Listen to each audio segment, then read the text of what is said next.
University మంచి భవిష్యత్తు కోసం తెలుగు విద్యార్థులు ఇష్టపడే యూనివర్సిటీ. కాల్ 9059052378 9059052379.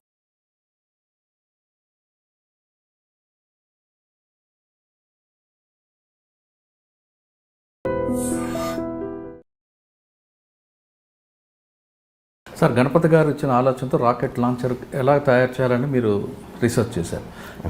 రాకెట్ లాంచర్ ఎలా తయారు చేశారు, దాన్ని ఎలా క్రూ చేస్తున్నారు అనే విషయాన్ని చెప్పే ముందు ఇక్కడ ఒకసారి మన గణపతి గారు రిసీవ్ దగ్గర నుంచి వెళ్దాం. అక్కడ మీరు కోడ్ చెప్పారు. ఆ కోడ్ ఒకవేళ ముందే లీక్ అయ్యి పోలీసులు కానీ అదే కోడ్లో ఉంటే మరి ఏ విధంగా పరిస్థితి ఉంటుంది? ఒకటి. రెండోది, మనం వెళ్తున్న దారిలో దాదాపు 3 గంటలు జర్నీ చేశారు. ఒకవేళ పోలీస్కి ఏమైనా ఇన్ఫర్మేషన్ వచ్చి వాళ్ళు రైడ్ చేస్తారనుకోండి, అటువంటి మూమెంట్ని ఏ విధంగా తప్పించుకుంటారు? జనరల్గా ఇప్పుడు మనం ఇటీవల కాలం జరుగుతున్న ఎన్కౌంటర్లు చూస్తుంటే పోలీస్కి నక్సల్స్ మధ్యన భీకర కాల్పులు, 10 మంది మావోయిస్టుల మృతి, త్రుట్లో తప్పించుకున్న అగ్రనాథలు. అసలు వీళ్ళు ఏ విధంగా ఇస్తారు, వాళ్ళు ఎక్కడ ఉంటారు? అగ్రనేతలు తప్పించుకోవడం ఏంటంటే ఒక్కొక్క అగ్రనేత ఉన్నప్పుడు చుట్టూ ఏ విధంగా సెక్యూరిటీ ఉంటుంది, అంటే ఎన్ని కిలోమీటర్ డిస్టెన్స్లో ఉంటుంది? అంటే ఫస్ట్ సెంట్రీ అన్నది ఫైర్ స్టార్ట్ అవుద్ది, ఇక్కడ నుండి వీల్ ఫైర్ చేస్తారు, వాళ్ళు యూ షేప్లో రౌండప్ చేస్తారు మన స్పాట్కి. ఇంత జరుగుతున్నప్పుడు కూడా పోలీసులు దాదాపు 300 మంది పోలీసులు ఉన్నప్పుడు సమయంలో కూడా అగ్రనేతలు మిస్ అవుతుంటారు. చిన్న త్రుట్లో తప్పించుకుని అగ్రనేతలు అని వాళ్ళు అనౌన్స్మెంట్ చేస్తుంటారు, మేము రాస్తుంటాం. అది వాస్తవం అంటుంటారు అసలు?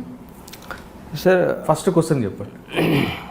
ఒక్కటండి, త్రుటిలో తప్పించుకోవడం అనేది చాలా సందర్భాల్లో కరెక్టే అది. ఎందుకంటే నేనున్న సందర్భంలో కూడా చాలా ఎన్కౌంటర్స్ జరిగినాయి, దాంట్లో కూడా మేము అట్లా ఎస్కేప్ అయిన సందర్భాలు ఉన్నాయి.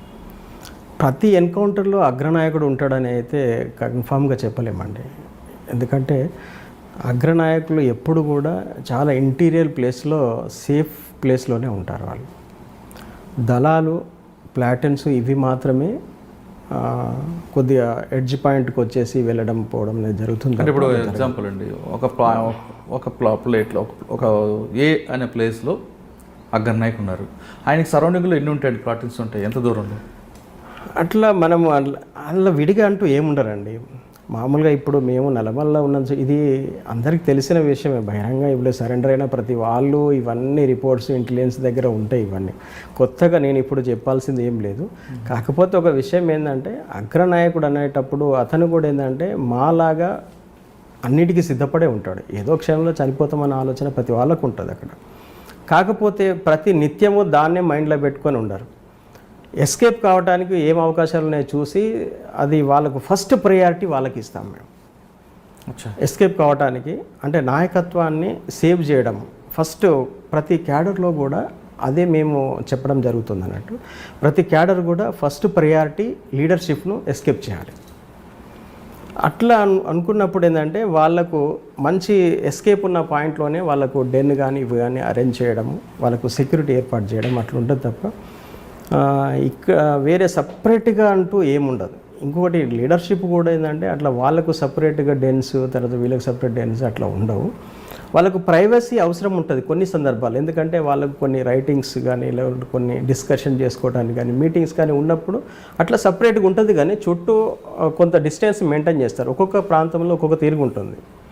అన్ని చోట్లలో ఒక 100 గజాల డిస్టెన్స్ ఉంటారని అట్లా మనం ఏం చెప్పలేము. మనం అంటే అక్కడ బాగోలు పరిస్థితి ప్రకారం మారిపోతుంది చుట్టూ. సరే, ఇప్పుడు ఇంకొక క్వశ్చన్ మీకు అడిగానండి, ఒకవేళ మీరు అన్నట్లుగా గోడుకు పేపరు పట్టుకొని పోలీసులే కూర్చుని ఉంటే ముందుకి తెలిసి ఇన్ఫర్మేషన్ వచ్చి, మరి అది ఏ విధంగా మనం అయితే ఇక్కడ మీరు ఎస్కేప్ అవ్వడానికి?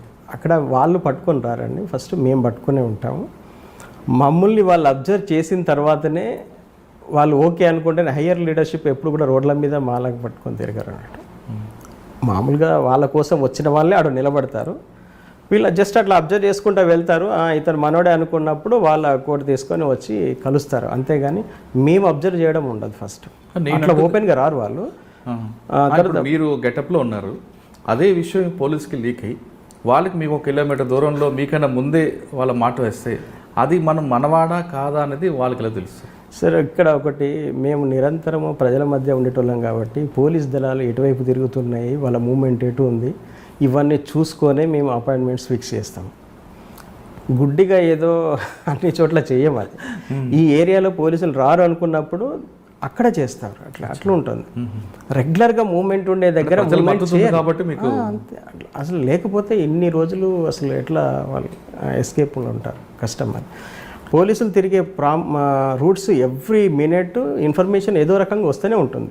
అసలు ఇప్పుడు ఇంత టెక్నాలజీ పెరిగింది, కానీ టెక్నాలజీ లేనప్పుడు, అంటే ఈ ఫోన్స్, సెల్ ఫోన్స్ ఇవన్నీ లేనప్పుడు కూడా ప్రతి మూమెంట్ని కూడా ప్రజలు బాగా అబ్జర్వ్ చేస్తారు, ఈజీగా ఐడెంటిఫై చేస్తారు. పోలీస్ ఎవరు, అన్నలు ఎవరు అనేది చాలా ఈజీగా ఐడెంటిఫై చేస్తారు అన్నట్టు. కాబట్టి పోలీస్ మూమెంట్ ఉందంటే మాకు ఈ ఇన్ఫర్మేషన్ వస్తూనే ఉంటుంది. ఒకవేళ కనుక మేము వస్తున్న క్రమంలోనే మా రూట్ ఎక్స్పోజ్ అయితే మేము అది క్యాన్సలే చేసుకుంటాం, అక్కడ వరకు వెళ్ళాం.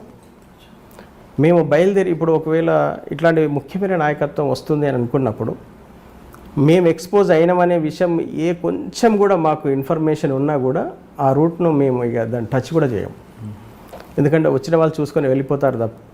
అటువంటి చాలా సీరియస్గా ఆలోచించి చేస్తారు. కానీ ఇవాళ నాయకత్వం వాళ్ళు కూడా, మావోయిస్టులు కూడా ఏంటంటే ప్రజల మధ్యనే ఉంటారు కాబట్టి ప్రజల్లో వాళ్ళు అటువంటి మెకానిజం అనేది ఉంటుంది, ఉండకుండా ఉండదు.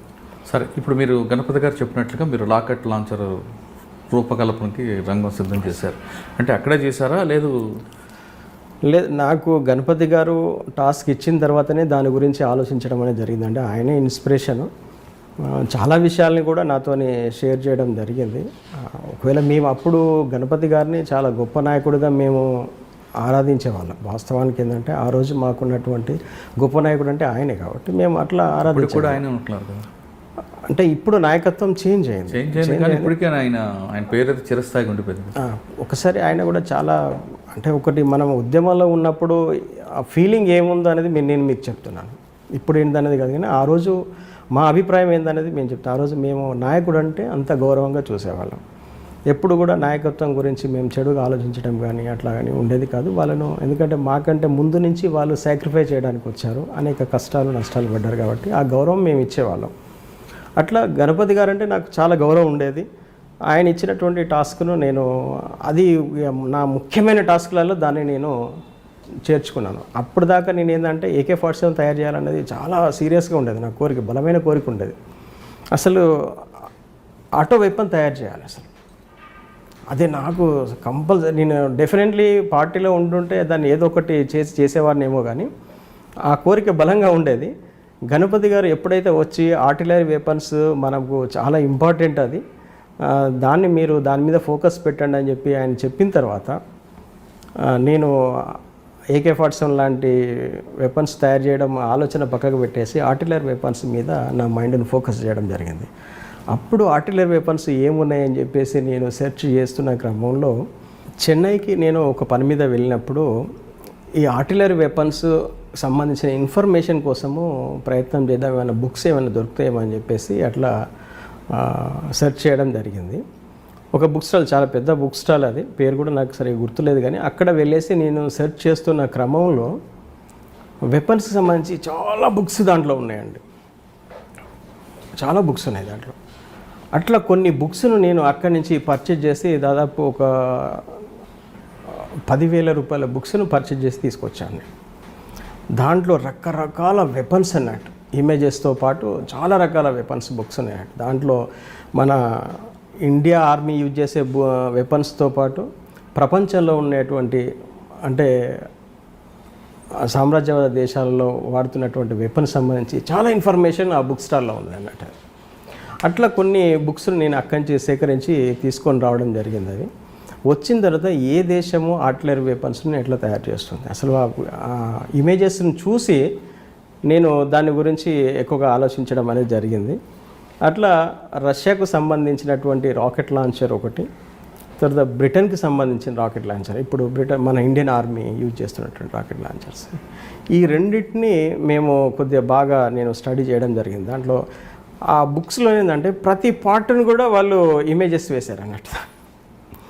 అది వాళ్ళు ఎందుకోసం వేశారో తెలియదు, కానీ దాంట్లో చాలా ఇన్ఫర్మేషన్ వాళ్ళు దాంట్లో ఇవ్వడం జరిగింది. అది బహుశా నేను పెద్దగా నేను చదువుకోకపోయినప్పటికీ కూడా నాకు ఆ ఇమేజెస్ చూసి నేను బాగా అట్రాక్ట్ అయ్యాను. అప్పుడు నాకు అనిపించింది ఈ టెక్నాలజీని డెవలప్ చేయాలంటే ఇప్పుడు నాకున్నటువంటి టెక్నికల్ జ్ఞానం అనేది సరిపోదు, నేను ఇంకా కొంచెం స్టడీ చేయాల్సిన అవసరం ఉంది దీని అని చెప్పేసి అప్పుడు నేను మళ్ళీ లీడర్షిప్ దగ్గర ఒక పర్మిషన్ తీసుకొని వెళ్ళి నేను మళ్ళీ కొద్దిగా చదువుకుంటాను, కొద్దిగా నాకు ఇన్ఫర్మేషన్ కావాలని చెప్పంటే సరే వాళ్ళ టాస్క్. నేను అప్పుడు గణపతి గారు కూడా ఇంకా లోపలనే ఉన్నారు. ఆయన ఫైనల్గా ఆయనకు కూడా నేను చెప్పాను, అన్నా నేను చెన్నైలో ఇట్లా చూశాను, నేను బుక్స్లో చాలా ఇన్ఫర్మేషన్ ఉంది, నేను ఆర్టిలరీ వెపన్ చేయాలంటే నేను కొంచెం స్టడీ చేయాల్సిన అవసరం ఉంది, నేను స్టడీ చేస్తే నేను మళ్ళీ చదువుకున్న తర్వాత నేను మళ్ళీ దాన్ని స్టార్ట్ చేస్తానంటే ఓకే. అప్పుడు నా స్టేట్ కమిటీ ఇప్పుడు అఖిరాజు హరగోపాల్ ఈయన ఉన్నాడు కదా, రాజు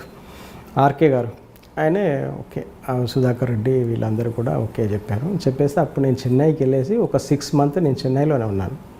ఉండేసి అప్పుడు ఒక ఇన్స్టిట్యూట్లో జాయిన్ అయ్యి అప్పుడు మళ్ళా ప్రో ఇంజనీరింగ్ అని ఒక కోర్స్ అన్నట్టు, టెక్నికల్ కోర్స్, దాన్ని కంప్లీట్ చేశాను నేను. ఆ 6 months అసలు 1 year కోర్స్ అది, 6 monthsలోనే దాన్ని నేను కంప్లీట్ చేశాను. అప్పుడు నాకు కంప్యూటర్ అంటే నాకు ఫ్యాషన్ అంటే అది నేర్చుకోవాలని, నేను చేయాలనేది. ఆ 6 monthsలో ప్రో ఇంజనీరింగ్ అసలు వాళ్ళకి అప్పటికి నేను టెక్నికల్ సర్టిఫికేట్స్ ఇవన్నీ అడిగారు వాళ్ళు, నాకు అది దగ్గర ఏ సర్టిఫికేట్స్ లేవు. ఆ ఇన్స్టిట్యూట్కి సంబంధించినటువంటి ఒక ఎంప్లాయీని పట్టుకొని అతనికి కొద్దిగా మంచి చేసుకొని అతనితో ఫ్రెండ్షిప్ చేసి నేను ఇట్లా ఏపీ నాది, నాకు ప్రో ఇంజనీరింగ్ నేర్చుకోవాలని ఉంది, మీకు సర్టిఫికేట్స్ ఇవ్వడానికైతే నా దగ్గర అయితే ఏం లేవు, మీకు ఏదైనా కావాలంటే చెప్పండి, నేను మనీ అరేంజ్మెంట్ చేస్తానని చెప్పాను. ఆయనే కొద్దిగా ఫీజు తీసుకొని వేరే ఏవో సర్టిఫికేట్స్ ఇవి పెట్టేసుకొని ఆయన ఒక 6 months నన్ను ప్రో ఇంజనీరింగ్ చేయించాడు అన్నట్టు.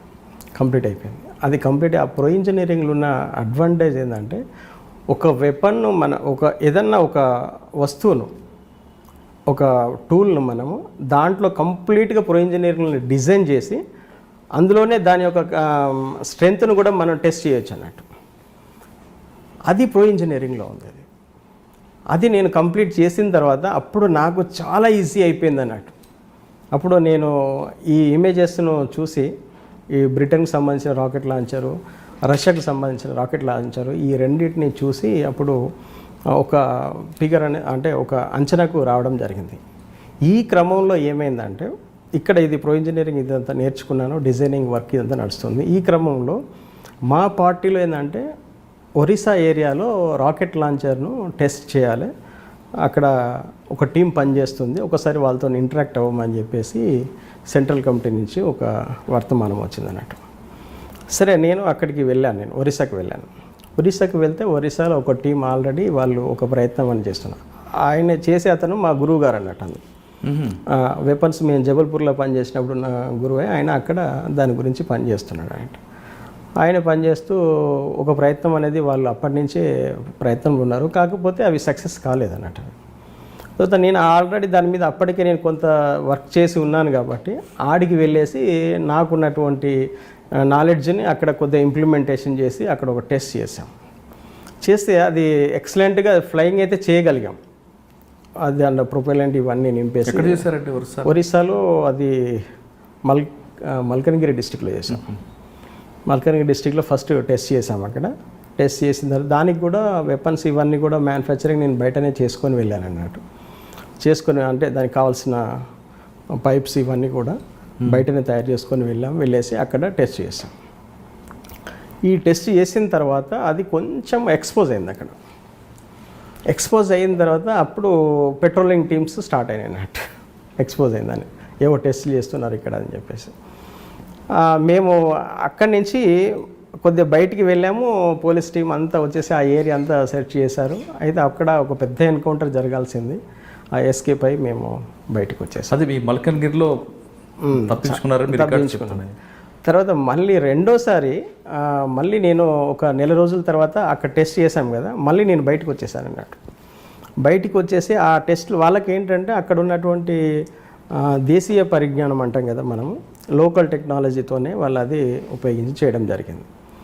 నేను కొన్నటువంటి కొన్ని బుక్స్లలో టిప్పు సుల్తాను సంబంధించిన ఒక రాకెట్ లాంచర్ టెక్నాలజీ అప్పుడు ఆయన యూజ్ చేశాడు. ఆయన ఆ బుక్ కూడా ఉంది దాంట్లో. దాన్ని మళ్ళీ మేము అక్కడ స్టడీ చేసాం. టిప్పు సుల్తాను ఆ టైంలో ఎట్లా రాకెట్స్ను ఇది చేశాడు. అప్పుడు రాకెట్ అని ఆయనకు తెలియకపోవచ్చు, కానీ ఆ టెక్నాలజీని వాళ్ళు ఉపయోగించారన్నట్టు. ఉపయోగించి వాళ్ళు తయారు చేయడం జరిగింది. దాంట్లో గన్ పౌడరు ప్రొపెల్లెంట్గా ఎట్లా ఉపయోగించాలనేది దాంట్లో ఆ బుక్లో రాసి ఉంది. లోకల్గా ఎట్లా తయారు చేయాలి, దాన్ని ఏ పర్సంటేజ్లో ఏది కలపాలనేది దాంట్లో ఆ బుక్లో ఉందన్నట్టు. ఆ పుస్తకంలో ఉన్న ఇన్ఫర్మేషన్ను మేము యాస్టీస్గా అక్కడ ఒరిస్సాలో ఇంప్లిమెంటేషన్ చేసి చూసి దానికి తర్వాత మా గురువు ఎవరైతే ఉన్నారో అక్కడ ఆయనకు కొంత ఎలక్ట్రానిక్ దాని మీద, ఈ మన రసాయనిక శాస్త్రం మీద ఆయనకు కొద్దిగా బాగా గ్రిప్ ఉంది, కెమికల్స్ మీద. ఆయన కొంత ఎక్స్పెరిమెంట్ దాని మీద చేసి ఆ ప్రొపెల్లెంట్ తయారు చేయట్లో ఆయన